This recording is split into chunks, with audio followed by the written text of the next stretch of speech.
When I say the whole messed with the wrong guy, I mean it. I came back from a peaceful fishing trip to find my truck gone vanished right off my cabin driveway. At first, I thought it had been stolen. Until I spotted a neon orange violation notice slapped onto my fence. It claimed my vehicle violated some ridiculous aesthetic code, signed by the HOA and a towing company like it was official. Here's the kicker. I'm not even in the HOA own my land, my cabin.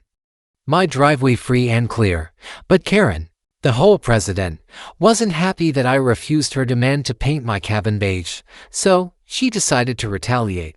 They trespassed onto my property, towed my truck, and billed me over $1,000 to get it back. I paid it. I smiled. Because Karen had no idea what was coming. See, for the past 5 years, I've been quietly buying up parcels of land around their gated community under an LLC.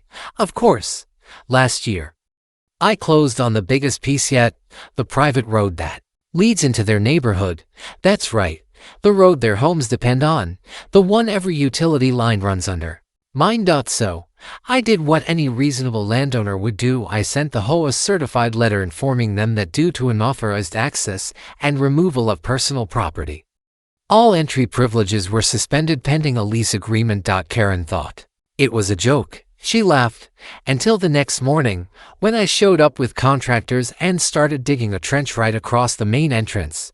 They called the cops. The sheriff came out, looked over my deed, my permits, and said I was completely within my rights. Karen screamed it was extortion. No, Karen, it was consequences. Within a week, the whole board was in full panic mode, holding emergency meetings, trying to figure out how to negotiate. They offered me $500 a month to lease the road. I countered with $12,000. Take it or leave it.